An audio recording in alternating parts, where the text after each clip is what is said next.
ये आवाज क्लियर है?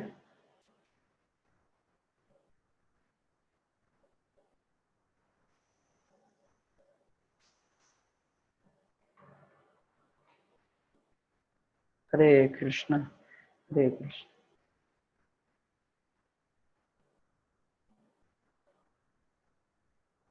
Hare Krishna. So I welcome everyone for this daily basics of Bhagavad Gita class. So before starting our discussion on this book, we will try to chant the Jai Radha Madhav in order to please the Supreme Personality of Godhead. Always note that this Kirtan, what we are going to do right now, is only for the pleasure of the Supreme Personality of Godhead Krishna himself. May he be pleased by our small endeavor to please him. तो हमारा उद्देश्य सिर्फ एक होना चाहिए, क्योंकि it is attitude which is more important. So one may be in a dress, in a white kurta or some other dress, or he may be wearing a shirt pant, but attire is not important, attitude is more important. So Krishna is conquered or attracted towards one attitude when he sees someone's attitude to please him. And I was reading today a book called Updeshamrita, Nectar of Instruction. In that, Srila Prabhupada clearly mentions that advancement in Krishna consciousness depends on the attitude of the follower.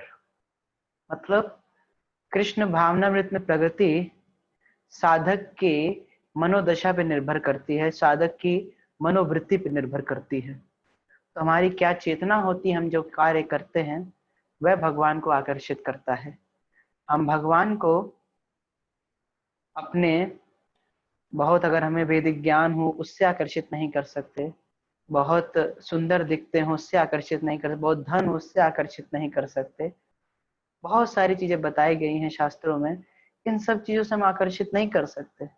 उनको भक्ति आतुतोष भगवान का जीवित पाया, सिर्फ भक्ति से ही भगवान को संतुष्ट कर सकते हैं। उस एटीट्यूड से, उस मनोदशा या उस मनोवृत्ति से हम भगवान को प्रसन्न कर सकते हैं। तो अब हम भगवान के नाम का कीर्तन करेंगे। जय राधा माधव कुंज बिहारी, गोपी जन वल्लभ गिरिवर धारी। जय राधा माधव कुंज बिहारी, गोपी जन वल्लभ गिरिवर धारी। जय राधा माधव कुंज बिहारी, गोपी जन वल्लभ गिरिवर धारी। जय राधा माधव कुंज बिहारी, गोपी जन वल्लभ गिरिवर धारी। यशोदानंदन ब्रज जन रंजनाय,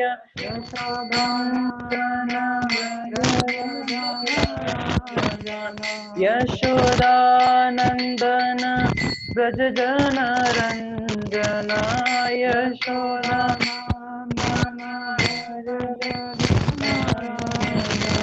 यमुना तीरवनचारी, यमुना तीरवनचारी। हरे कृष्णा कृष्णा कृष्णा हरे हरे, हरे राम राम राम हरे हरे, हरे कृष्णा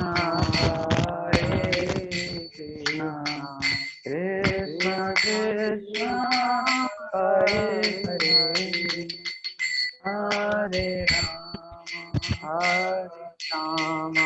हरे राम, राम राम हरे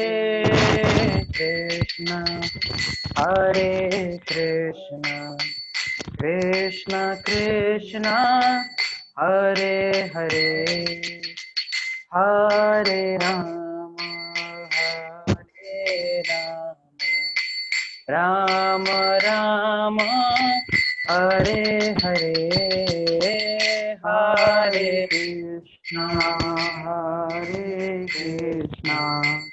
कृष्ण कृष्ण हरे हरे हरे राम हरे राम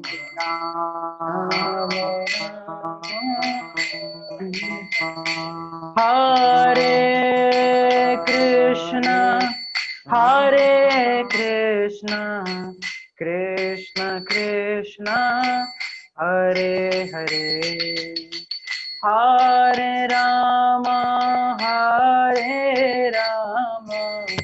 राम राम हरे हरे हरे कृष्ण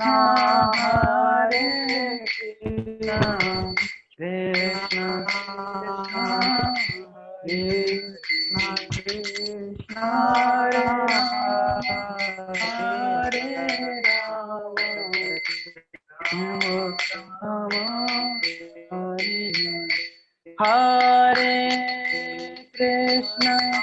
हरे कृष्ण कृष्ण कृष्ण हरे हरे हरे राम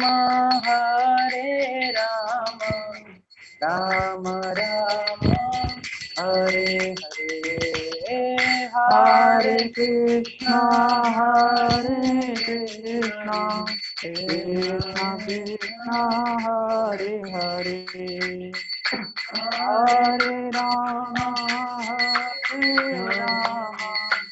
राम राम हरे हरे हरे कृष्ण कृष्ण कृष्ण हरे हरे हरे राम राम राम हरे हरे हरे हरे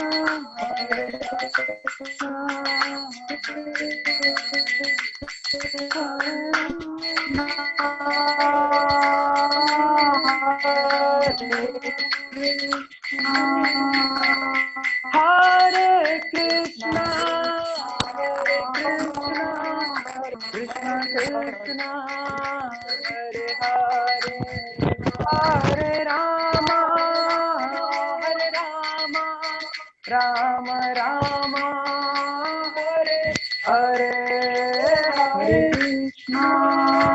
हरे कृष्ण कृष्ण कृष्ण हरे हरे हरे राम राम राम हरे हरे। ये हरि नाम संकीर्तन यज्ञ की जय, श्री प्रभुपाद की जय, जय गौर प्रेमानंदे। Please repeat after me. ओम नमो भगवते वासुदेवाय। ओम नमो भगवते वासुदेवाय। ओम नमो भगवते वासुदेवाय। ओम नमो भगवते वासुदेवाय। ओम नमो भगवते वासुदेवाय। ओम नमो भगवते वासुदेवाय। ओम अज्ञानतिमिरान्धस्य ज्ञानाञ्जनशलाकया चक्षुरुन्मीलितं येन तस्मै श्रीगुरुवे नमः। नमः ओं विष्णुपदाय कृष्णपृष्ठाय भूतले श्रीमते भक्तिवेदांत स्वामिनिति नामिने। नमस्ते सारस्वते देवे गौरवाणी प्रचारिणे निर्विशेष शून्यवादी पाश्चात्य देशतारिणे। नमो महावदन्याय कृष्ण प्रेम प्रदायते कृष्णाय कृष्ण चैतन्य नामिने गौरत्विषे नमः। हे कृष्ण करुणा सिंधु दीन बंधु जगतपते गोपेश गोपिका कांत राधा कांत नमोस्तुते। तप्त कांचन गौरांगी श्री राधे वृंदावनेश्वरी वृषभानुसुते देवी प्रणमामि हरिप्रिये। वाञ्छाकल्पतरुभ्यश्च कृपा सिन्धुभ्येव च पतितानां पावनेभ्यो वैष्णवेभ्यो नमो नमः। जय श्री कृष्ण चैतन्य प्रभु नित्यानंद श्री अद्वैत गदाधर शिवासदि गौर भक्त वृंद। हरे कृष्णा कृष्णा कृष्णा हरे हरे, हरे Ram Ram Ram Hare Hare.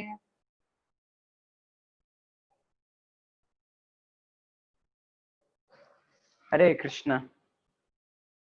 So I'm very happy to see so many students are taking interest in understanding this science of Bhagavad Gita, this basis of Bhagavad Gita book, because it is very much important for us to understand all these scriptures, because these scriptures are meant to guide us that how we have to lead our life, lead our path coming forward. क्योंकि जैसे कि आप BTech कर रहे हैं या अलग अलग प्लेटफॉर्म में पढ़ रहे हैं, जीएलए में हैं, आनंद कॉलेज में हैं, तो इंजीनियरिंग कॉलेज में जाके आप पढ़ाई कर रहे हैं, आप किसी पान वाले से नहीं पढ़ सकते, और ये बहुत मस्ट है। क्यों? हमारे लिविंग के लिए। उसी प्रकार से हमको अपना लाइफ किस तरह से मोल्ड करना है, किस तरह से अपने आप को गाइड करना है, Bhagavad Gita and other Vedic scriptures are very much vital for us. तो सिमिलरली जिस प्रकार से कोई व्यक्ति एक्सरसाइज करता है, क्यों करता है exercise? Just for the fact कि उसके शरीर का जो एक्सेस मटेरियल है, जैसे excess weight, excess toxic substances और व्हाटसोएवर सम टॉक्सिक एलिमेंट्स, ये सब जो गलत गलत अनवांटेड वेट, मास, ये सब जो चीजें अनवांटेड हैं वो हट जाएं, वो रिमूव हो जाएं। तो उसी प्रकार से we read Bhagavad Gita, we try to follow the scriptures so that जो हमारे मन के अंदर अनवांटेड है, जैसे बॉडी के लिए हम एक्सरसाइज करते हैं, उसी तरह से मन के लिए, इंटेलिजेंस के लिए भी एक्सरसाइज है, that is called meditation and reading scriptures. तो उससे भी चीजें रिमूव होती जो अनवांटेड है। जैसे हमारे माइंड में क्या अनवांटेड है? That is lust, anger, greed, illusion, envy, pride, जो कि हमको हेलिश कंडीशंस या फिर सफरिंग्स की तरफ ले जा रहा है, जो कि हमारी लाइफ को और मिजरेबल कर रहा है। So I really congratulate all of you that you are so fortunate that you are able to take the advantage of hearing Bhagavad Gita, that too in a proper disciplic succession. So yesterday we discussed at the end of the class a very important point, which was that what are the qualifications to understand Bhagavad Gita. And there we understood one thing, that to the degree जितनी ज्यादा मात्रा में हम ईर्ष्या से रहित होंगे, ईर्ष्या का मतलब है मात्सरता, मात्सरता मतलब दूसरे के उत्कर्ष को सहन न कर पाना। कोई जीवन में प्रगति कर रहा है, उसके प्रगति को हम सहन नहीं कर पाते हैं, हमसे देखा नहीं जाता कि वो जीवन में प्रोग्रेस क्यों कर रहा है, मैं नहीं कर रहा हूँ, उसकी जगह मुझे होना चाहिए था। तो ये जो ईर्ष्या करने की भावना है, तो जितनी ज्यादा मात्रा में कोई व्यक्ति ईर्ष्यालु होता है, दूसरे की प्रोग्रेस से वो ईर्ष्या करता है, उतनी ज्यादा मात्रा में वह अपने आप को रोक रहा है भगवत गीता, भागवत या अन्य वैदिक शास्त्र समझने से। क्योंकि ये जो शास्त्र है भगवान स्वयं है, और भगवान स्वयं है तो ये हमारी चेतना, ये हमारी कॉन्शियसनेस के हिसाब से हमसे रेसिप्रोकेट करते हैं, हमसे आदान प्रदान करते हैं। और अगर हमें भगवत गीता भागवत नहीं समझ में आ रही, तो कहीं ना कहीं हम इस संसार के लोगों के प्रति ईर्ष्यालु हैं, नहीं तो अल्टीमेटली हम भगवान के प्रति ईर्ष्यालु हैं। तो और हमने इसका निवारण बताया था, किस प्रकार से हम ईर्ष्या से मुक्त हो सकते हैं। पहली चीज ये कि वी स्टार्ट सर्विंग अदर्स। जब हम दूसरों की सेवा करते हैं, खासकर उन लोगों की, उन भक्तों की जिनका लक्ष्य क्या है, भगवत धाम प्राप्त करना, वैकुंठ प्राप्त करना, अगर ऐसे भक्तों की हम सेवा करते हैं तो हम धीरे धीरे ईर्ष्या से रहित होते हैं। और साथ ही साथ में जिन भक्तों के प्रति या जिस व्यक्ति के प्रति हमारे हृदय में ईर्ष्या है, हमें क्या करना चाहिए? उसका गुणगान करना चाहिए, उसकी सराहना करनी चाहिए, उसको अप्रिशिएट करना चाहिए। तो इसके माध्यम से हम क्रमशः ईर्ष्या से रहित होते हैं, फिर हमको शास्त्र समझ में आते हैं, और वास्तव में भगवान हमारे शुद्ध हृदय को देख के हमसे आदान प्रदान करते हैं, हमसे वार्तालाप करते हैं। तभी इन्हीं शास्त्रों की हमें सिर्फ ज्ञान नहीं होता, बल्कि इसका रियलाइजेशन, इसका साक्षात्कार भी होता है, जिसकी वजह से हमको अनंत सुख की प्राप्ति होती है। तो कल हमने इसके बारे में चर्चा किया था। अब हम आगे बढ़ते हैं, जो कि यहाँ पे बताया गया है, what is the subject matter discussed in Bhagavad Gita. See, यहाँ पे भगवत गीता में 5 सब्जेक्ट मैटर बताए गए हैं। So as it is written, the Bhagavad Gita essentially deals with the following 5 topics. ईश्वर, जीव, प्रकृति, गलत लिखा है, प्रकृति नहीं होगा, प्रकृति होगा, काल एंड कर्म। तो ये 5 टॉपिक्स हैं जो कि भगवत गीता में डिस्कस होते हैं। अब आप देखिए, जो कहता है कि इसमें इकोनॉमिक्स के बारे में बताया गया है, इसमें पॉलिटिक्स के बारे में बताया गया है, और अगर जो कहता है इसमें सिर्फ कर्म के बारे में बताया गया है, तो ये बिल्कुल गलत है कि नहीं? क्योंकि भगवत गीता के 5 टॉपिक क्या हैं, वो यहाँ पे साफ हैं। ईश्वर, जीव, प्रकृति और काल और कर्म, इन सब के बारे में बहुत डिटेल में डिस्कशन होगा जब हम कंसिक्वेंट चैप्टर्स में आएंगे। अभी मैं आपको इन कैप्सूल थोड़ा थोड़ा बताने का प्रयास करता हूँ। जैसे ईश्वर, ईश्वर यहाँ पे गॉड यहाँ पे लिखा है। ईश्वर का मतलब होता है नियंत्रक या कंट्रोलर। तो भगवत गीता में ये भगवान की साइंस को बताया गया, विज्ञान को बताया गया भगवान के, राइट, कि भगवान जो है वो कंट्रोलर हैं, वह हर चीज को यहाँ पे कंट्रोल करते हैं। जो अगर हम ये सोचते हैं कि we are not being controlled, तब ये मूर्खता है, राइट। जैसे श्रील प्रभुपाद जी एक उदाहरण देते हैं कि जिस प्रकार से एक बच्चा ये सोचता है, एक मोटरसाइकिल को या फिर एक कार को बाहर से देख के सोचता है, अरे ये तो अपने आप चल रही है, इसमें ना तो घोड़ा लगा है, ना तो कोई आगे कोई व्यक्ति इसको खींच रहा है, कोई बैल नहीं लगा, और ये अपने आप चल रही है। तो वह ये नहीं देख रहा है कि अंदर एक व्यक्ति बैठा है जो कि इसको कंट्रोल कर रहा है, क्योंकि वो बच्चा है। तो उसी तरह से ये चाइल्डिश है कहना उन लोग के लिए जो कहते हैं हम कंट्रोल्ड नहीं है, बल्कि हम कंट्रोलर्स हैं।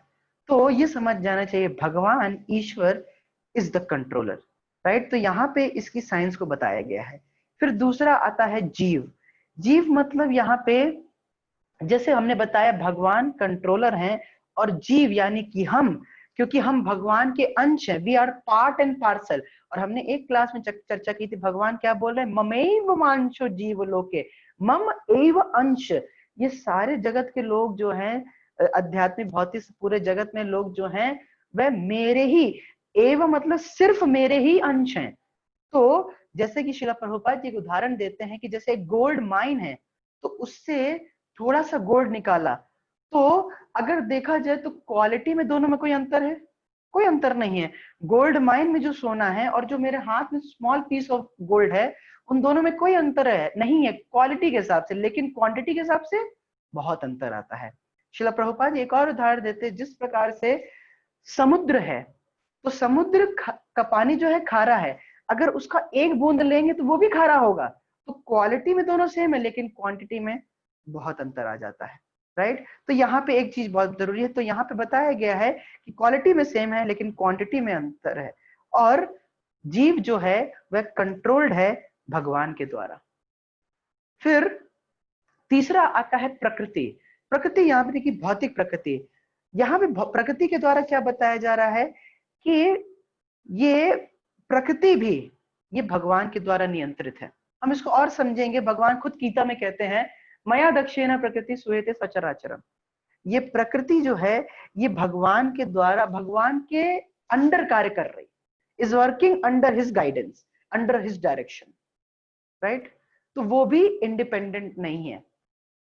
जैसे 2 प्रकार की प्रकृति होती है, जहाँ डिटेल में नहीं जाएंगे, लेकिन अभी आपको 2 चीज बता रहे हैं।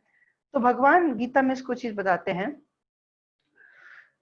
इसमें बताते हैं भूमि रापो नल वायु खम मनोबुद्धिर एवच अहंकार इतियम में भिन्ना प्रकृति अष्टधा। तो 8 प्रकार की, भिन्न प्रकार की सेपरेटेड एनर्जीज यहाँ पे भगवान बता रहे हैं। क्या? भूमि रापो नल वायु खम मनोबुद्धिर एवच, मतलब earth, water, fire, air, ether, mind, intelligence and ego. ये 8 जो हैं ये क्या हैं? ये भिन्न सेपरेटेड एनर्जीज है भगवान की। फिर आगे बताते हैं, अपरेयमितस्तवान्य प्रकृतिम विद्धि में पराम जीव भूता महाभागो ये एकदम धारिते जगत। तो इसमें बता रहे हैं यहाँ पे, अब जीव को भी भगवान क्या बता रहे हैं? अपरेयम, ये अपरा शक्ति, राइट। इतस्तुना प्रकृतिम विद्धि में पराम, प्रकृति से ऊपर सुपीरियर एनर्जी यहाँ पे जीव को होता है। तो जीव भी एक प्रकार की एनर्जी है भगवान की। तो यहाँ पे प्रकृति की बात बताई गई है। फिर आता है काल। काल यानी कि ये वह समय है, ये पूरे ब्रह्मांड का जब वो अस्तित्व में होता है उसका समय यहाँ काल के द्वारा बताया गया है। या फिर ये भौतिक प्रकृति का जब प्रकटीकरण होता है, मैनिफेस्टेशन होता है, वह काल के द्वारा बताया गया, समय के द्वारा बताया गया है। और आखिरी आता है कर्म। तो जो जीव आत्मा विभिन्न प्रकार के कार्य करता है इस प्रकृति में, हाँ, उसको यहाँ पे कर्म कहा जाता है। इन 5 में जो 4 चीजें हैं, यानी कि ईश्वर, जीव, प्रकृति और काल, ये चारों क्या हैं? ये इटर्नल है, शाश्वत है, ये हमेशा रहते हैं। लेकिन कर्म, क्योंकि कर्म का मतलब जैसे कि हम कुछ अच्छा करते हैं तो हमें उसका कुछ अच्छा लाभ प्राप्त होता है, कुछ बुरा करते हैं तो बुरा प्राप्त होता है। तो ये रिएक्शंस बने रहते हैं। You do good, you get good, you do bad, you get bad. तो ये रिएक्शन बना रहता है, जिसकी वजह से व्यक्ति को बार बार इस जगत में आना पड़ता है। लेकिन अगर हम वही कार्यों को भगवान को समर्पित कर देते हैं, भगवान श्री कृष्ण को अर्पित कर देते हैं, तो वह कर्म नहीं रह जाता, वो भक्ति हो जाती है। और धीरे धीरे हम कर्म बंधन से छूटते जाते हैं और अंततोगत्वा हमारे कर्म शून्य होकर हम अंततोगत्वा भगवान के धाम पहुंच जाते हैं। तो ये बहुत ज्यादा इंपॉर्टेंट बात है हमारे समझने के लिए। तो ये कर्म है, ये शाश्वत नहीं, और कर्म करने की वजह से ही व्यक्ति बार बार पुनः पुनः इस जगत में आता है, क्योंकि वह अपने लाभ के लिए कर रहा है, अपने और अपने शरीर से जुड़े लोगों के लिए कर रहा है। लेकिन जब वह भगवान की सेवा करता है तो वो कर्म नहीं होता, तो वह भक्ति हो जाती, तो वो सेवा हो जाती, राइट। और फिर पुनः पुनः वह प्रगति करके अंतोगत्वा भगवान के धाम पहुंचता है। तो ये अभी मैंने आपको बहुत ही ब्रीफ में इसके बारे में बताया है। ज्यादा अंडरस्टैंडिंग हम इसकी आगे आगे क्लासेस में लेंगे। Okay, so we move forward. Who can understand Bhagavad Gita? What are the qualifications of a disciple? So now we are moving on to a very important part of this series, जिसको आज हम समझने का प्रयास करेंगे, क्योंकि इससे हमारी बहुत सारी चीजें क्लियर होंगी। क्योंकि जब तक हमको शिष्य की क्वालिफिकेशंस के बारे में पता नहीं चलेगा, तब तक हम पता नहीं होगा कि हमें कैसे अप्रोच करना है भगवद गीता को या भागवत को। ओके, तो जैसे यहाँ पे लिखा है, what are the qualifications of a disciple? Disciple यानी कि शिष्य।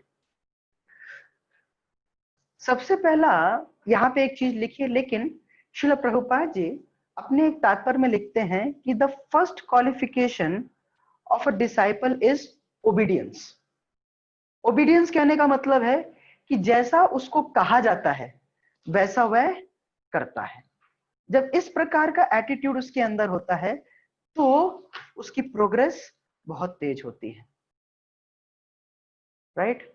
और श्रील प्रभुपाद जी एक और चीज लिखते हैं कि satisfaction of a self realised spiritual master is the secret of advancement in spiritual life. जब हम आत्म साक्षात्कारी आध्यात्मिक गुरु को संतुष्ट करते हैं, उनकी इंद्रियों को प्रसन्न करते हैं, उनको प्रसन्न करते हैं, तो क्या होता है? तो यही रहस्य है आध्यात्मिक जीवन में प्रगति करने का। इसके अलावा और कोई तरीका नहीं है। So I'll repeat that statement again. Satisfaction of a self-realized spiritual master is the secret of advancement in spiritual life. So now coming to the text. Number 1, quote, one must be inquisitive about the ultimate goal of life. तो जैसा कि हमने अब तक सुना था, जिसमें हमने कल एक बहुत विशेष चीज की चर्चा की थी कि हम लोग 3 प्रकार के कष्टों से गुजरते हैं, आध्यात्मिक क्लेश, आदि भौतिक क्लेश, आदि दैविक क्लेश। वह पीड़ाएं जो हमको शरीर और मन के द्वारा होती हैं उन्हें कहते हैं आध्यात्मिक क्लेश, जैसे कि हमने चर्चा की थी heart attack and so on. वह और आदि भौतिक क्लेश वह कष्ट हमें जो दूसरे जीवात्माओं के द्वारा प्रदान होते हैं, जैसे कि मच्छर या फिर कोई चोर, कोई व्यक्ति, टेररिस्ट इत्यादि। और तीसरा आदि भौतिक आदि दैविक क्लेश वह कष्ट, वह पीड़ाएं जो कि हमको नेचुरल डिजास्टर्स के द्वारा प्रदान की जाती या फिर हेवनली बॉडीज के द्वारा। तो वास्तव में समझना चाहिए कि पूरे एंटायर वैदिक जो शास्त्र हैं वास्तव में किस लिए हैं? ये हमको उपदेश देते हैं ताकि हमारा उद्धार हो सके इस भयावह स्थिति से, इस सफरिंग कंडीशन से। और तब जाके व्यक्ति क्या करता है? जिज्ञासा करता है। और हमने ये चर्चा की थी कि इंसान में और जानवर में यही अंतर आ जाता है। जानवर ये उसके लिए जीवन क्या है, वो किसके बारे में इंक्विजिटिव होता है, किसके बारे में क्या करता है, eating, sleeping, mating and defending. वह सिर्फ इन 4 चीजों के बारे में इंक्वायर करता है। कैसे उसको अच्छा खाना प्राप्त हो सके, कैसे उसको अच्छा सोने का स्थान मिल जाए, कैसे वह एंजॉय कर सके, और कैसे वह अपनी रक्षा कर सके। और इसमें जो उसको हैप्पीनेस प्राप्त होती है, बस वह वही चाहता है। लेकिन अगर हमारी भी हैप्पीनेस, अगर हमारी भी खुशियां सिर्फ उतने दायरे तक सीमित हैं, सिर्फ हमारी भी खुशियां ईटिंग, स्लीपिंग, मेटिंग, डिफेंडिंग तक सीमित हैं, तो जानवर और हमें कोई अंतर नहीं रह जाता। तो इसीलिए बहुत जरूरी कि one must be inquisitive about the ultimate goal of life, that what, जैसे कि हमने चर्चा की थी कि जैसे कोई मशीन अगर आपको कोई गिफ्ट करता आके, वो बड़ी कॉम्प्लेक्स मशीन है, तो दिमाग में जिज्ञासा होती है कि भाई इसका कुछ तो पर्पस होगा, राइट? ये ऐसे हवा में तो रख नहीं दी गई, there should be some purpose behind it.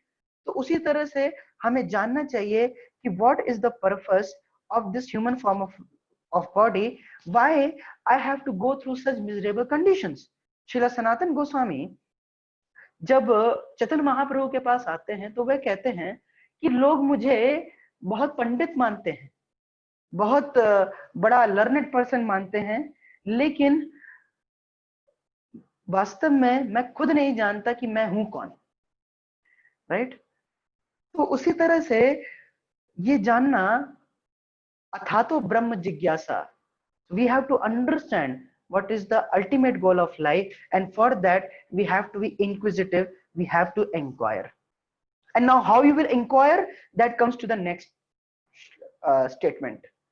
Next statement, number 2, one must approach a bona fide spiritual master and surrender unto him.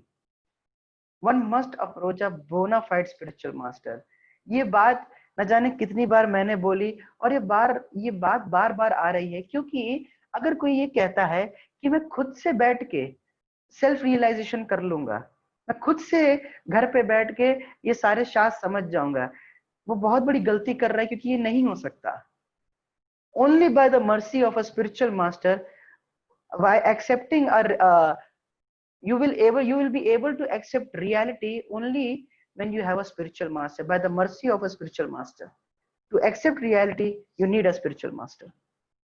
अभी देखिए हम कितना सुनते हैं, संसार दुख का घर है, हाँ भैया कष्ट है, दिक्कतें हैं, सब पता है, 3-4 मिजरीज है, लेकिन क्यों हम जीवन में अनुभव नहीं कर पा रहे हैं? Just because we don't have the mercy of a bona fide spiritual master till now, and we have not surrendered unto him, even though we have a spiritual master which is bona fide. So that surrender also is required. बहुत अच्छा गुरु हो, किसी व्यक्ति का गुरु बहुत अच्छा हो, लेकिन अगर वो व्यक्ति की इंद्रियां संयमित नहीं है, वह भोगों में लगा हुआ है, तो वह अच्छा गुरु भी उसका कुछ नहीं कर सकता। और कोई व्यक्ति का गुरु खुद भोगों में पड़ा हो, तो कितना प्रयास कर ले, उस शिष्य का उद्धार नहीं हो सकता। तो उसी प्रकार से we need a bona fide spiritual master and then we should surrender unto him. और ये जो श्लोक अभी पढ़ा जाएगा, ये बहुत सुंदर श्लोक है, जो कि श्रील प्रभुपाद जी की इस पे बहुत सारे प्रवचन हैं, और बहुत प्रभुपाद इसको वोट करते थे। हालांकि थोड़ी सी इसमें इंग्लिश इसमें गलत लिखा है, फिर भी मैं पढ़ता हूं, तो ये है, तस्मात् गुरुम प्रपद्येता जिज्ञासु श्रेय उत्तमम शाब्दे परे च निष्णातम ब्राह्मणी उपशमाश्रयम। राइट, मैं इसका करेक्ट टेस्ट भेज दूंगा फिर से बोलता हूं, तस्मात् गुरुम प्रपद्येता जिज्ञासु श्रेय उत्तमम शाब्दे परे च निष्णातम ब्राह्मणी उपशमाश्रयम। तो देखिए, तस्मात्, जैसे अभी हमने देखा था अथातो ब्रह्म जिज्ञासा, देयरफॉर यू शुड इंक्वायर।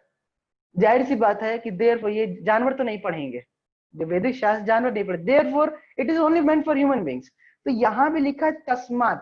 तस्मात् का यहाँ पे मतलब क्या है कि one who has totally identified that yes, this place is a place of misery and I cannot be happy in this place, in this material world.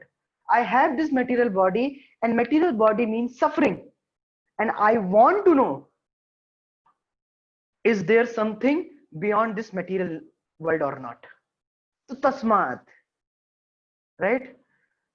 See, it is written in the शास्त्रों में ये भी लिखा है, जो अपने आप को शरीर से आइडेंटिफाई करता है वो वास्तव में मूर्ख है। Is no better than an ass, ऐसे बोलते हैं। लेकिन तभी यहाँ पे कहा है तस्मात, कि उसको ये समझ जाना चाहिए कि यस, ये संसार दुख का घर है, तब गुरु प्रपद्येता, then he must accept a bona fide spiritual master, right? और उस स्पिरिचुअल मास्टर के पास जाके करना क्या चाहिए? जिज्ञासु, श्रेय उत्तमम। What is the highest benefit? What is the highest goal of life? That you should जिज्ञासु। जिज्ञासु means inquire, right? तो जो आपके लिए सबसे ज्यादा उच्चतर श्रेय, सबसे ज्यादा लाभप्रद चीज है, उत्तम श्रेय है, मोस्ट बेनिफिशियल चीज है, उसके लिए इंक्वायर करना चाहिए एक प्रामाणिक गुरु से। लेकिन सबसे पहले ये समझ जाना चाहिए, I can not be happy in this material world, then seek after a bona fide spiritual master and learn from him the truth. फिर क्वेश्चन आ सकता है कि कौन है स्पिरिचुअल मास्टर? है कि नहीं? एक प्रश्न आ सकता है, कौन है स्पिरिचुअल मास्टर, उसके पास मैं जाऊं और मैं उससे सीखूं, मुझे धोखा नहीं मिलना चाहिए, राइट? क्योंकि आजकल मार्केट में बहुत सारे गुरु घूम रहे हैं। तो क्या है वास्तविक गुरु? तो क्या कहते हैं? शाब्दे परे च निष्णातम। ऐसा व्यक्ति, ऐसा भक्त, वह स्पिरिचुअल मास्टर कहने लायक है जिसने नहाया हो किसमें? ट्रांसडेंटल नॉलेज के ओशन में, आध्यात्मिक ज्ञान के, दिव्य ज्ञान के सागर में जिसने स्नान किया हो, गोते लगाए हो, उस व्यक्ति से हमें ज्ञान प्राप्त करना है, उसको आध्यात्मिक गुरु स्वीकार करना चाहिए ये। और फिर क्वेश्चन उठाते हैं कि फिर उसका सिम्टम क्या है, उसकी पहचान क्या है? भाई कोई कह सकता हाँ मैंने गोते लगाए, हाँ मैंने पूरा सारे शास्त्र पढ़ लिए हैं, तो सिम्टम क्या है? तो क्या कहते हैं? ब्राह्मण, सिम्टम समझते हैं ना, सिम्टम की हिंदी लक्षण, लक्षण क्या है? तो क्या कहते हैं?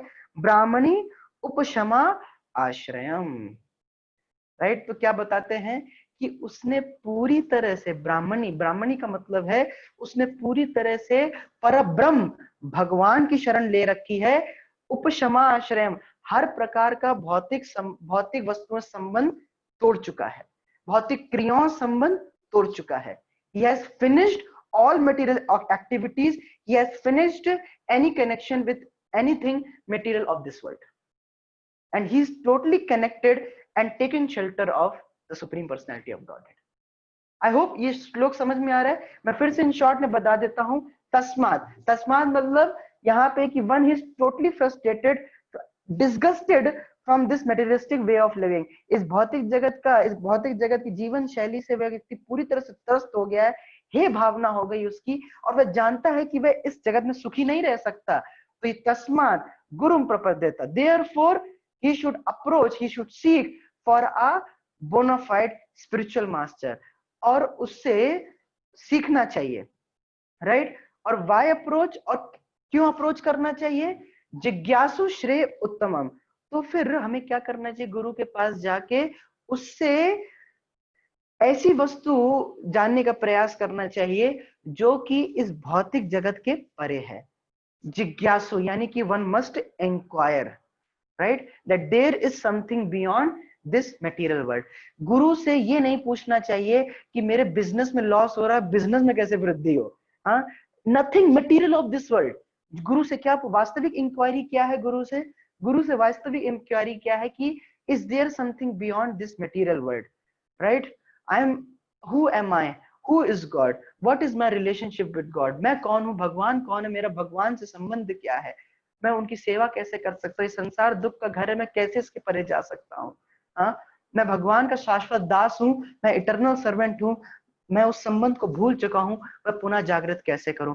इस प्रकार की इंक्वायरीज हमें करनी चाहिए, है? यही हमारा उच्चतर श्रेय है, लाभ है, बेनिफिट है, इंटरेस्ट है। फिर तो कौन है स्पिरिचुअल मास्टर जिसके पास में जाके उसे जिज्ञासा करनी है? तो कहते शाब्दे परे च निष्णातम, यानी कि जिसने पूरी तरह से गोते लगाए हो, यानी कि पूरी तरह से उसने स्नान किया हो ये ट्रांसेंडेंटल नॉलेज की, या ट्रांसेंडेंट या दिव्य ध्वनि या दिव्य ज्ञान के समुद्र में। यानी कि दिव्य ध्वनि मतलब हरे कृष्ण महामंत्र, हरे Krishna Krishna Krishna Hare Hare, Hare Ram Ram Ram Hare Hare. One who is constantly chanting Hare Krishna Mahamantra, constantly engaged in the service of Krishna, ऐसे व्यक्ति को ही स्पिरिचुअल मास्टर कहते हैं।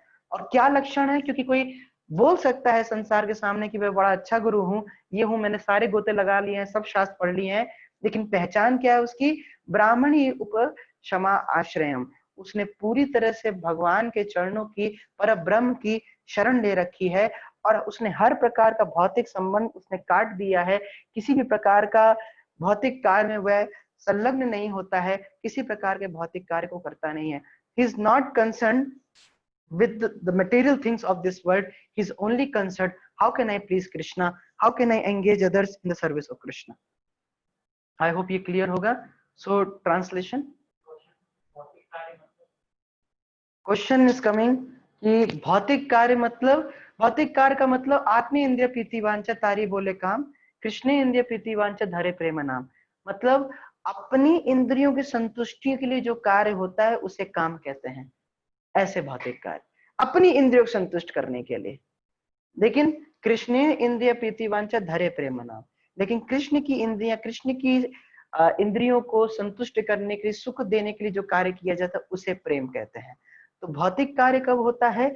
जब हम अपनी इंद्रियों संतुष्टि के लिए करते हैं, अपना स्वार्थ उसमें जुड़ा होता है। लेकिन जब हम भगवान का स्वार्थ देखते हैं, भगवान जब 100% हम भगवान की इंद्रियों को संतुष्ट करना चाहते हैं, तब हम वास्तव में भगवान से प्रेम करते हैं, right? That is spiritual activity, right? Otherwise अगर थोड़ा भी अगर हमारा मोटिव है कि हमारी इंद्रिय संतुष्ट हो जाए, देन दैट इज भौतिक, राइट? और उसके लिए कुछ भी करना पड़ जाए।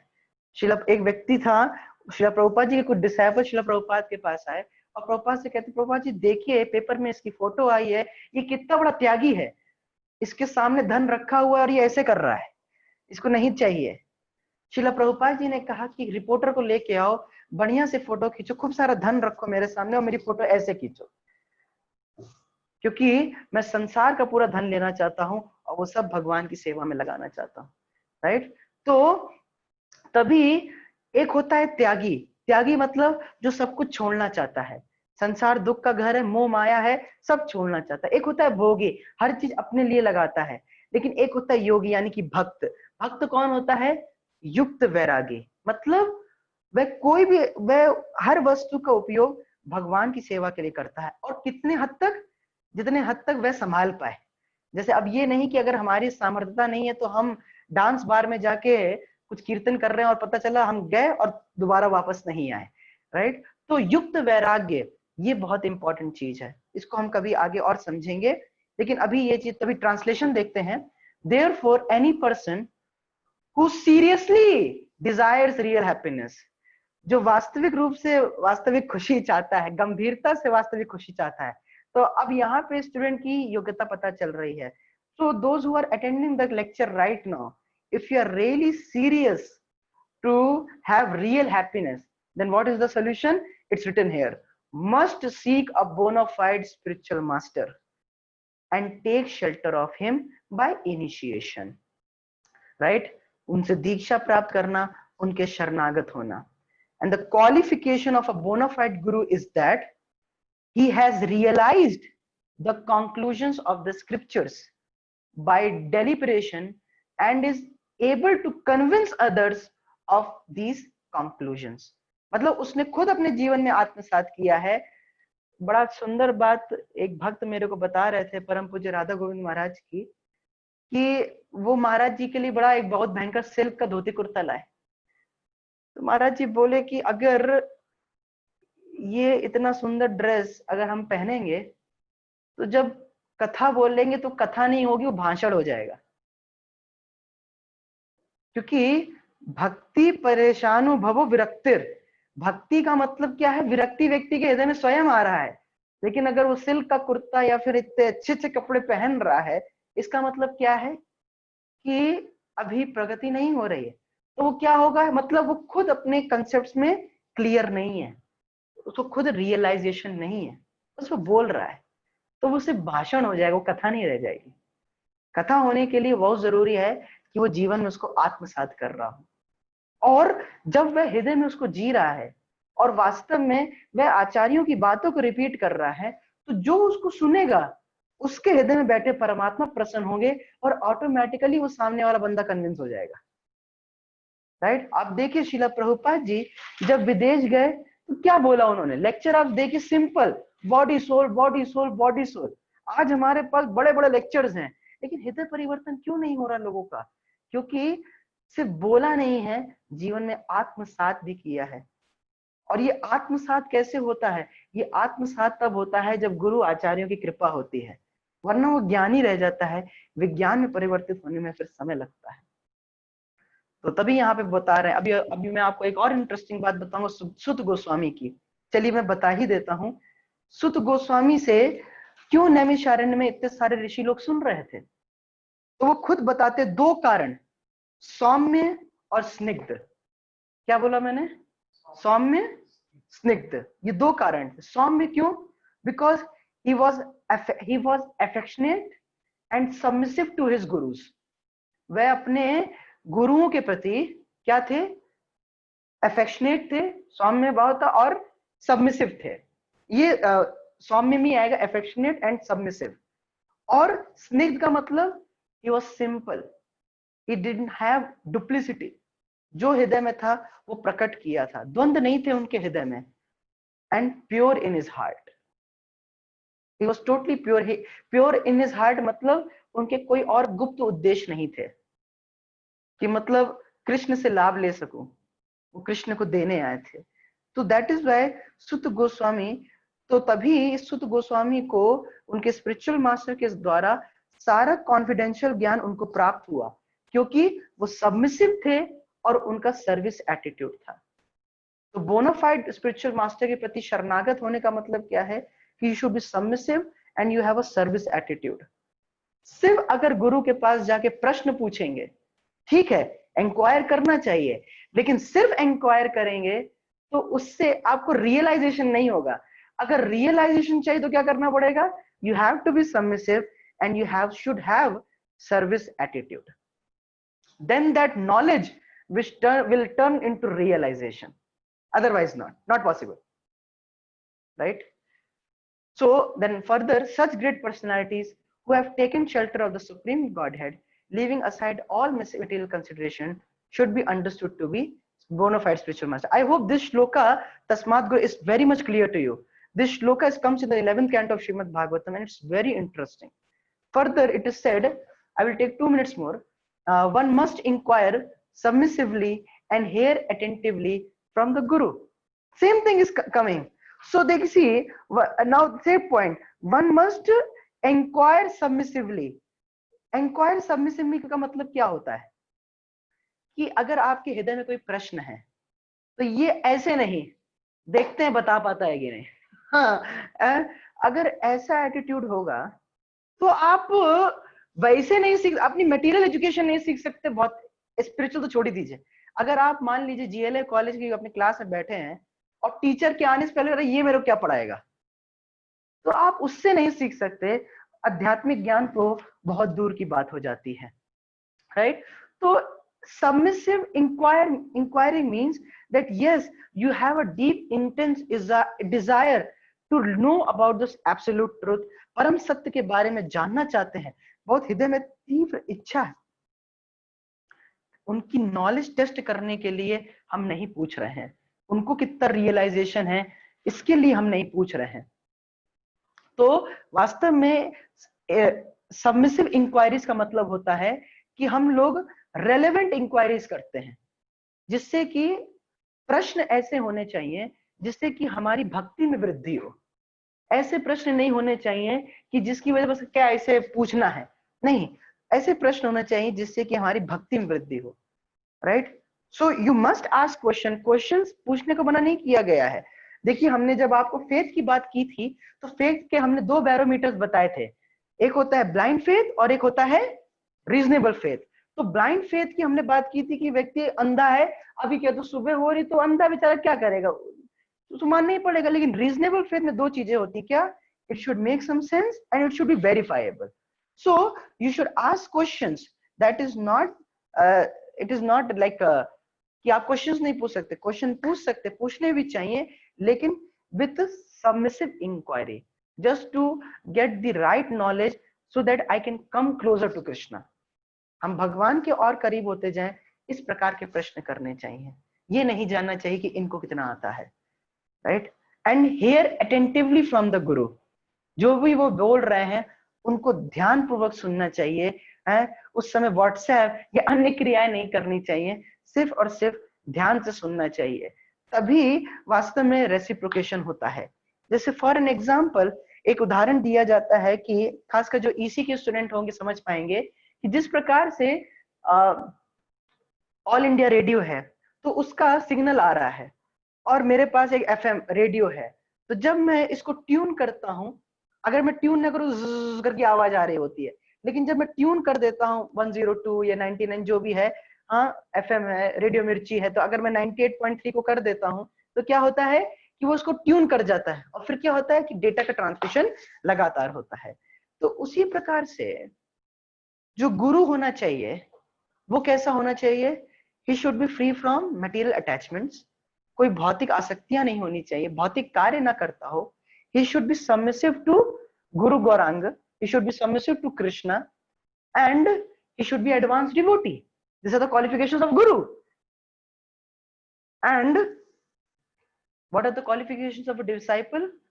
That is that उसको, उस डिसाइपल को उस गुरु से इंस्पिरेशन लेनी चाहिए और उनसे ज्ञान लेना चाहिए और उनके जीवन को उदाहरण मान के अपना जीवन यापन भी उसी प्रकार से करना, मतलब उनके फुट स्टेप्स पे चलना चाहिए, उनकी नकल नहीं करनी चाहिए, उनके फुट स्टेप्स पे चलना चाहिए। So we must hear attentively, और हेयरिंग में 3 स्टेप्स आते हैं। पहला क्या? First step is you hear from him, right? Like today I gave it, not me, yeah, like you hear from Srila Prabhupada or from any senior devotee, you hear from him. Then after that उसके बाद क्या करना है? मनन करना।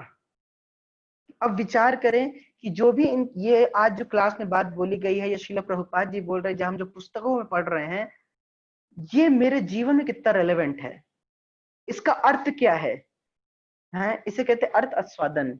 तो उसको मनन करना ये बहुत जरूरी है। And then last third is applying in your life, then the hearing is complete, otherwise the hearing is not complete. We may say that we are hearing from number of years, but nothing is happening in our life. Why it is not happening? Because our hearing is not complete. When our hearing will be complete, first of all we hear, then what we do? We contemplate कि अच्छा हाँ ये class में बात बोली गई थी और ये मुझको सामने दिख रही है। लाइक प्रहलाद महाराज, आप देखिए कयादू ने जब नारद जी ज्ञान दे रहे थे, कयादू सुन रही तो प्रहलाद महाराज गर्भ में थे, लेकिन प्रहलाद महाराज को सब कैसे समझ में आ गया, कैसे उनको याद रहा? लेकिन कयादू सब भूल गई, उनकी माँ सब भूल गई, क्योंकि उनका चिंतन लगातार अपने पति के ऊपर था कि पति मेरा ठीक है कि नहीं। लेकिन प्रहलाद महाराज एक एक बात को गर्भ में, हालांकि गर्भ में थे, लेकिन फिर भी ध्यान पूर्वक सुन रहे थे। तो सिर्फ सुना नहीं, क्या किया? उसका मनन किया और दूसरों के जीवन में अनुभव किया कि हाँ ये जो शास्त्रों में बात लिखी गई है ये इसके साथ घटित हो रही है, तो वास्तव में मेरे साथ भी हो सकती है, तो मुझे ये नहीं करना चाहिए। और तीसरा, अपने जीवन में अप्लाई करना। So hearing, contemplation and application. Then I will say, और shastras tell that yes you have heard from the guru properly, attentively. So I have this shloka will take tomorrow. Thank you all very much. Hare Krishna. So any questions?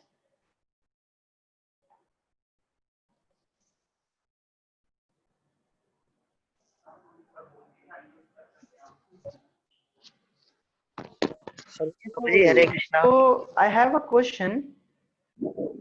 Does God is a soul and have body too? See, बहुत अच्छा प्रश्न है कि भगवान आत्मा है या फिर और उनका शरीर भी है। एक श्लोक आता है श्रीमद् भगवत गीता में, उसमें कहते हैं, भगवान सीधा सीधा बता रहे हैं, जैसे आप हमारे शरीर को देखें तो हमारे शरीर में क्या है कि इसके 6 चेंजेस होते हैं, राइट? 6 चेंजेस होते हैं हमारे शरीर के। सबसे पहले हम छोटे थे, फिर थोड़े बड़े हुए, फिर हम युद्ध में आए, फिर धीरे धीरे क्या होगा, बॉडी का क्षय होगा, राइट। फिर बॉडी का क्षय होते होते धीरे धीरे क्या होगा, बुढ़ापा आएगा, फिर उसके बाद अंतोगत्वा हमारी मृत्यु हो जाएगी। ये 6 चेंजेस होते हैं। लेकिन भगवान गीता में कहते हैं अजो अपि सन्न अव्यय आत्मा भूता नाम ईश्वरो अपि सन प्रकृतिम स्वाम अधिष्ठाय समभाव आत्म मायया। So he's saying Aj. He's telling about himself. I am Aj. Aj means I am unborn. जैसे हमारा इस शरीर, हमारा जन्म होता है अगर हम शरीर की बात करें तो, लेकिन एक तरह से हम भी अज हैं, हमारा भी जन्म नहीं होता अगर हम आत्मा की बात करें। अजो अपि सन्न अव्यय आत्मा, तो आत्मा का भी क्षय नहीं होता है, भगवान का भी क्षय नहीं होता है, शरीर का क्षय होता है। भूता नाम ईश्वरो, अब ये चीज हमको भगवान से अलग करती है। हम आत्मा हैं, लेकिन गॉड एंड सोल, इसमें क्या अंतर आता है।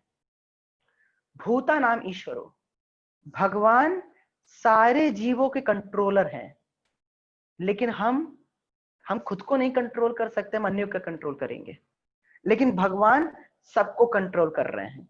सो God is the controller of each and every living entity. भूता नाम ईश्वरो अपि सन एंड प्रकृतिम स्वम अधिष्ठाय संभवाम आत्म मायया। और भगवान अपनी इच्छा से आते हैं। जैसे कि एक उदाहरण देते हैं श्रील प्रभुपाद कि जैसे जेल में कोई कैदी जाता है तो उसके चारों ओर कौन होते हैं, सरकारी लोग होते हैं। गाड़ी कौन सी होती है, सरकारी होती है। जगह क्या होती है, सरकारी होती है। लेकिन वह जाता अपनी इच्छा से नहीं है, उसको फेंका जाता है, उसको फोर्सफुली डाला जाता है। जब हम सरकारी कह रहे हैं तो मतलब सरकारी लोग मतलब पुलिस, सरकारी गाड़ी मतलब पुलिस की गाड़ी, सरकारी जगह मतलब जेल। अच्छा, प्रेसिडेंट भी कभी कभी जेल जाता है, उसके चारों ओर सरकारी लोग होते हैं, उसकी गाड़ी भी सरकारी होती, जगह भी सरकारी होती है, लेकिन वह अपनी इच्छा से जाता है कि just for a visit, let's see what is happening in jail. तो ये अंतर आता है। तो हम लोग बाउंड हैं भौतिक प्रकृति के द्वारा, इस प्रकृति के नियमों के द्वारा हम बाध्य हैं, कर्मों के द्वारा हम बाध्य हैं, अपने कर्मों के अनुसार हम सब भोग रहे हैं। हमको अब देखिए हमारा शरीर अलग है, हम सबका लुक अलग है, हम सबकी बुद्धि अलग है, हम सबके माता पिता अलग हैं। क्यों? ये पिछले जन्म के कर्म, ये सब हमारे जीवन में इस जगह हमको इस जन्म में दिखाई दे रहे हैं। तो उसी प्रकार लेकिन भगवान अपनी इच्छा से इस जगत में आते हैं, हमको फोर्सफुली फेंका जाता है अपने पिछले जन्मों के कर्मों के हिसाब से। पहली चीज, भगवान का शरीर, मन और आत्मा, ये तीनों में अंतर नहीं है। जैसे आपने कहा he has a body, yes he has a body, but he doesn't have a body like you and me. We have a body made up of stool, urine और pus, mucus, कफ वित्त वायु, इन सब की हमारा शरीर बना हुआ है। लेकिन भगवान का शरीर क्या है, स्पिरिचुअल। स्पिरिचुअल यानी कि सच्चिदानंद घन। भगवान सच्चित आनंद, सत मतलब जो हमेशा रहता है, इटर्नल। चित, चित यानी कि पूरी तरह से ज्ञान में है, और आनंद पूरी तरह से आनंद में है। So he has a body, but he has a spiritual body. So I hope we are able to understand. And the subtle difference between God and soul is like we are in quality same to the God, but in quantity we are different, right? जैसे कि हमने आपको ocean के बूंद और ocean का comparison और gold mine और गोल्ड का उदाहरण दिया था। और भगवान के जो बॉडी है वो स्पिरिचुअल है, हमारा बॉडी जो है, जिस आउटर कवरिंग जो है वो पूरी तरह से असत यानी कि हमेशा नहीं रहेगा, इट इज टेम्परेरी। असत अचित हमेशा, ये पूरी तरह से ज्ञान में नहीं है, और निरानंद, ये इसमें कोई आनंद नहीं है, बल्कि हमें सिर्फ कष्ट पहुंचाता है। So I hope this question is clear to you. Answer is clear? Okay. So any more questions? प्रभु जी हरे कृष्णा। हरे कृष्णा। मुझे ये पूछना था प्रभु जी कि जैसे आपने कहा था कि अगर हमें किसी के प्रति ईर्ष्या हो तो हम उसका गुणगान करें, तो वो गुणगान करने से क्या होगा, मतलब हमें कैसे फिर उसका ईर्ष्या उसके प्रति चली जाएगी, ये पूछना था मुझे। अगर हम उसका गुणगान करते हैं, गुणगान करने से, बहुत अच्छा प्रश्न है, गुणगान करने से ईर्ष्या कैसे चली जाएगी। देखिए ईर्ष्या करने से गुणगान करने से ईर्ष्या क्यों जाएगी? क्योंकि हमें पता चलेगा कि वह हमसे कितना श्रेष्ठ है, वह हमसे क्वालिटियों में या कैरेक्टर्स में कितना श्रेष्ठ है, right? We will identify those things, right? जैसे शिला भक्ति सिद्धांत सरस्वती ठाकुर, शिला प्रभुपाद के गुरु महाराज, एक बार क्या हुआ कि दो भक्त आपस में लड़ाई कर रहे थे। जब दो भक्त आपस में लड़ाई कर रहे थे तो उन दोनों को बुलाया, और फिर उनको बुलाने के बाद क्या किया उन्होंने? कहा कि एक काम करो, तुम बहुत देर से लड़ाई कर रहे हो, चलो भक्त नंबर ए तुम भक्त नंबर बी की तारीफ करो, एक गुण बताओ, तुम्हें उसके अंदर एक गुण तो होगा, बोलो। तो उसने एक गुण बताया। फिर उसके बाद भक्त नंबर बी से बोला चलो तुम भक्त नंबर ए का एक गुण बताओ, तो उसने बताया। फिर ऐसे ऐसे करते करते दोनों एक दूसरे काफी देर तक गुण बताते रहे। फिर वो सोचने लगे यार तुम तो इतने क्वालिफाइड हो, मैं तुमसे लड़ क्यों रहा हूँ, राइट? तो उसी तरह से when we praise someone, when we appreciate one's endeavor, तो क्या होता है? हम धीरे धीरे ईर्ष्या से रहित होते हैं, राइट? क्योंकि अगर हम ईर्ष्या करते रहेंगे कि अरे इसके पास ये चीज ज्यादा है, मेरे पास नहीं है, तो क्या होगा कि हम उसको नीचे दबाने का प्रयास करेंगे ताकि हमारे जो गुण है वो सामने आए। लेकिन अगर हम एक दूसरे को अप्रिशिएट करते हैं और हम ये देखते हैं कि हाँ इसके पास कोई ऐसा गुण है जो कि टेबल पे लाया जा सकता है, जो कि इस जगत के हित के लिए हो सकता है, right? Then that is effective. तो यहाँ पे जो मूलतः बात है कि when we will appreciate others, then automatically the tendency to being envious of others, that will go away. And why this enviousness is coming? Just because of the fact that we are envious of Krishna. हम वास्तव रूप में भगवान से ईर्ष्या करते हैं कि वो सब कुछ के नियंत्रक वो, क्या मैं नियंत्रक नहीं हो सकता? क्या मैं कंट्रोल नहीं कर सकता? क्या मैं इस घर को कंट्रोल नहीं कर सकता? हर चीज कृष्ण की, सब कुछ भोग लगा खिला खाऊं, पहले उनको तो फिर खाऊं। अरे क्यों? क्या मेरी लाइफ का एंजॉयमेंट नहीं? क्या मैं खुद भोग नहीं कर सकता? So ultimately our enviousness is to Krishna, and because we are envious to Krishna, we envious each and everyone. So in order to get rid of enviousness, that is why in Srimad Bhagavatam it is multiple times told what you should do. You should glorify the supreme personality of Godhead. हमें भगवान का गुणगान करना चाहिए, और साथ ही साथ में बहुत जरूरी, क्योंकि सभी लोग भगवान के अंश हैं, तो हर भक्त की या हर व्यक्ति का कोई एक विशेष गुण देखना चाहिए और उसका गुणगान करना चाहिए। और तभी प्रहलाद ध्रुव महाराज को भी नारद मुनि उपदेश देते हैं, गुणाधिकान मुदम लिप्सित। जैसे आप किसी अपने गुणों से अधिक अपने से अधिक लाइक कोई व्यक्ति है जिसके गुण आपसे अधिक हैं, तो क्या करिए? मुदम लिप्सित, आप खुश हो जाइए देख के, right? That I am so fortunate that I have the opportunity to be with a person who is so glorious, who has such divine qualities, right? You should be happy. नातु अनुसूया, that he tells in that shloka, गुणाधिकान मुदम लिप्सित, गुणों में अधिक कोई व्यक्ति दिखे प्रसन्न हो जाइए। अनुक्रोशम गुणादमात, जब आपको कोई ऐसा व्यक्ति दिखे जो आपसे गुणों में कम है, अधीन है, he has lesser qualities, like he may be poverty stricken, he may doesn't have a nice way of talking or whatsoever, गुणों में अगर कम है, he is illiterate whatsoever, तो क्या करना चाहिए? अनुकंपा, you should be compassionate, you should try to help him so that he can move forward, right? That kind of nature should be there. And maitrim samanacha anvichen, towards your equals you should try to develop friendship. You should not compete with them. आपको प्रयास करना चाहिए, उनसे मित्रता करनी चाहिए और एक दूसरे को हेल्प करनी चाहिए ताकि वो एडवांस कर सके। तो इस प्रकार का स्वभाव हमको भागवत बताती है। और क्या होता है उसके बाद कि you will be able to conquer all the miseries of your life. आपके जीवन में किसी भी प्रकार का कष्ट नहीं आएगा अगर जब आपको गुणों में कोई अधिक व्यक्ति दिख रहा है, उसको देख के आप प्रसन्न होते हैं। जो गुणों में कम है उसको अगर मदद करते हैं, उस पर अनुकंपा करते हैं, उसको हेल्प करने का प्रयास करते हैं, और जो गुणों में बराबर है उनसे मित्रता करते हैं। बड़ा आसान होगा एक उदाहरण समझना, जैसे कि कोई मान लीजिए आपके 4 भाई हैं, एक भाई जीवन में बहुत तरक्की कर रहा है, राइट? तो क्या आप उससे ईर्ष्या करने लगते हैं? नहीं ना, ईर्ष्या तो नहीं करने लगते, बल्कि और खुश होते, बल्कि घर घर जाके उसकी तारीफ करते हैं कि देखो मेरा भाई पूरे कॉलेज में टॉप किया है, व्हाटसोएवर जो भी से इनके गुण आए होंगे, तो प्रसन्नता होती, because we see a relationship with that person. कि हाँ ये मेरे पापा से उत्पन्न संतान है, ये मेरा भाई है। तो उसी प्रकार से जब हम ये देखते हैं कि हम सब कृष्ण के हैं, ये सामने वाला व्यक्ति जिसके प्रति मैं ऋषालु हो रहा हूँ ये भी कृष्ण का है, मैं भी कृष्ण का हूँ और ये मेरे भाई समान है, तो मैं कैसे इसके प्रति ऐसी भावना ला सकता हूँ। तो we see everything in connection to Krishna, that is very much important, right. So और वही मान लीजिए आपके चौथा भाई, एक भाई बड़ा ही डिसेबल्ड है, राइट, और कोई गुण नहीं है उसके अंदर, तो क्या आप उससे ईर्ष्या करने लगते हैं? सॉरी, क्या आप उसको मतलब धुक्कार दे कि छोड़ो उसको, घर से फेंक दो? ऐसे तो नहीं करते, बल्कि पूरा लाइफ लॉन्ग उसका खर्चा उठाने को तैयार है, लाइफ लॉन्ग उसकी टेक केयर करने को तैयार है। क्यों? You feel relationship with that person. Similarly I will like to tell you that each and every person is connected to Krishna, and each and every person has a capacity to give us blessings. हर किसी के अंदर शक्ति हमको आशीर्वाद देने की। So that is why we should appreciate whatever one has, whatever quality God has given to him, right?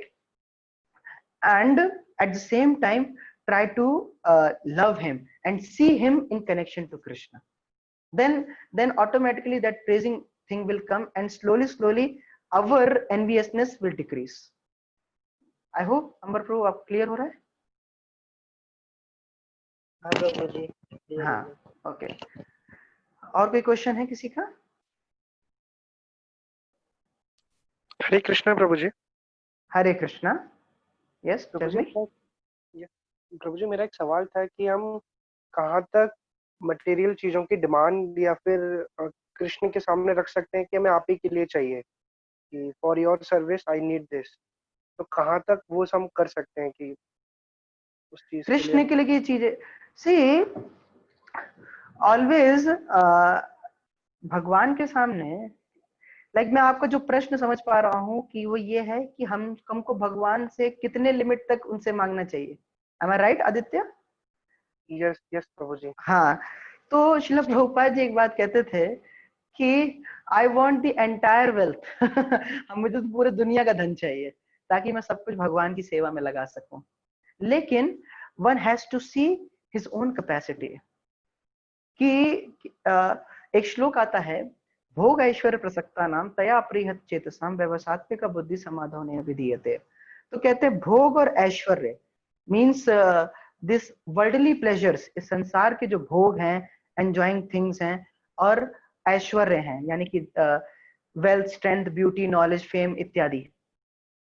तो प्रसक्ता नाम, one who is too much attached, व्यवसात्मिक बुद्धि समाधान विधीयते, तो उसकी आत्मा का अपहरण हो जाता है और वह फिर परम सत्य पे या भगवान पे या अपने जीवन के लक्ष्य पे ध्यान केंद्रित नहीं कर पाता। लेकिन हम देखते हैं कि प्रहलाद महाराज, युधिष्ठिर महाराज, ध्रुव महाराज, ये बड़े बड़े राजा 36-36 हजार साल, खूब सालों तक राज्य किए। और क्या इनके जीवन, इनके साम्राज्य में क्या भोग की कमी थी, ऐश्वर्य की कमी थी? नहीं, लेकिन ये उनसे अटैच नहीं थे। तो भगवान आपको पूरे दुनिया का धन दे सकते हैं, जैसे कि हमने देखा युधिष्ठिर महाराज को दिए, अन्यों को दिए, क्योंकि वह उनसे आसक्त नहीं थे। जब आपके पास कोई वस्तु भगवान देते हैं तो उसके साथ एक जिम्मेदारी आती है। When you get the facility, right, then you have a responsibility कि हाँ, अब कोई जैसे मान लो कोई भौतिक वस्तु आपको भगवान ने दी, तो उसको भगवान की सेवा में नियोजित आप कर पाएंगे? कहीं उससे एल्योड तो नहीं हो जाएंगे कि इस थोड़ा सा मैं बचा लूं, राइट? तो भगवान तभी आपको, कभी आप मांग सकते हैं लेकिन भगवान आपको कभी वो वस्तु नहीं देंगे जिसकी वजह से आपका जन्म मृत्यु चक्कर में फंस जाए, दोबारा आपको इस जगत में जन्म लेना पड़े, राइट, जिसकी वजह से आप भगवान से दूर होते जाएं। तो भगवान से अगर आपको, इसकी कोई लिमिट नहीं है, आप कितना भी भगवान की सेवा के लिए मांग सकते हैं, लेकिन एक चीज बहुत जरूरी है कि under the guidance of a spiritual master या फिर सीनियर अथॉरिटीज, कि हमें भगवान से क्या क्या मांगना, क्या भगवान की सेवा में क्या क्या आपके दिमाग में प्लान, जैसे मान लीजिए आपके दिमाग में कोई प्लान है कि मैं भगवान के लिए, सपोज जैसे कि अभी मैं गौ माता डिपार्टमेंट है यहाँ पे इस्कॉन का, उसका मैं इंचार्ज हूँ। जैसे मेरे दिमाग में कुछ प्लान्स हैं, राइट, कि अभी हमको जो पंचकर्मा होता है, नेचुरल थेरेपी होती है जो केरला में होती है, वो हम यहाँ पे सेटअप करना चाहते हैं।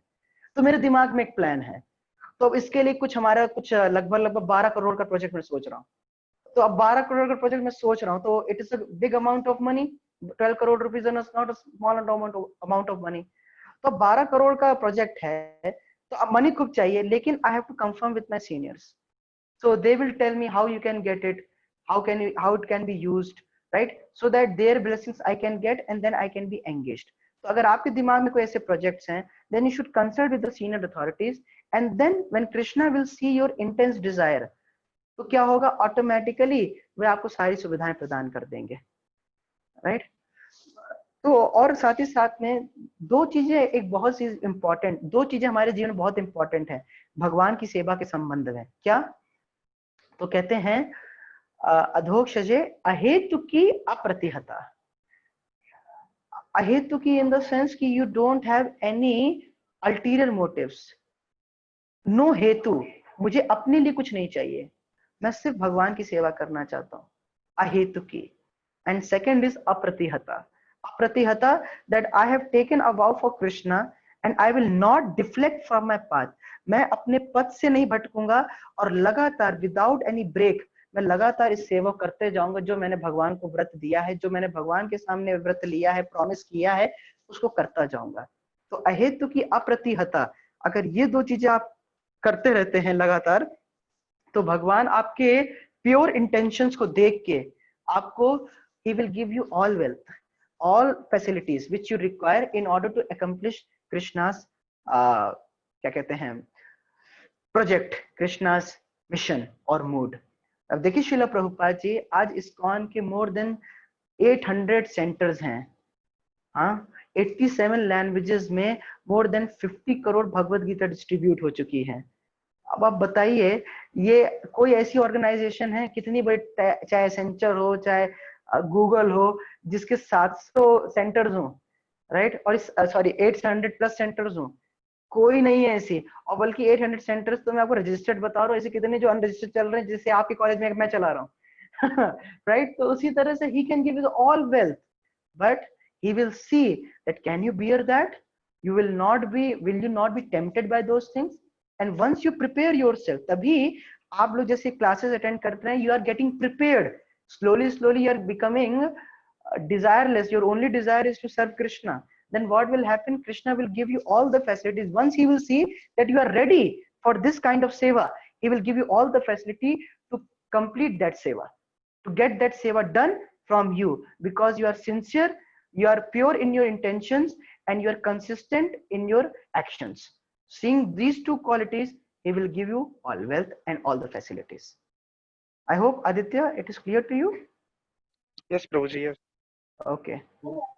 Okay. So thank you all very much. I'm very happy giving lectures on this session. It's really inspiring for me, and I think so that it must be beneficial for you as well. But I'll request all of you that please try to get up early in the morning and chant the Hare Krishna Maha Mantra, because when you'll chant Hare Krishna Maha Mantra, read Srila Prabhupada books every day as a daily schedule of your life, getting up early, if you include all these things, then what will happen, that all this knowledge which will turn into realization, and at the same time you will have a desire to know more about Krishna, to serve more Krishna, and you'll be hankering to come closer to Krishna. So I'll just request all of you that maintain a schedule, that yes, I have to get up early, chant my rounds, whatever rounds you are doing, 1 round, 2 round, whatever rounds of Hare Krishna Maha Mantra you are doing, and then take a vow for Krishna, take a व्रत, एक व्रत लीजिए भगवान के सामने कि हाँ मैं 2 माला तो करूंगा ही, 4 माला तो करूंगा ही, 16 माला तो करूंगा ही। इस तरह का व्रत लीजिए। जब आप भगवान को व्रत देते हैं, भगवान के सामने व्रत लेते हैं और उसको कार्य करते हैं, तब भगवान को आपको व्रतों की आदत हो जाती है और वे खुद व्यवस्था बनाएंगे किस तरह से आपको वो व्रत पूरा करवाएं। Okay, so keep on doing, and if you have any questions please consult with me. Hare Krishna. Thank you all very much.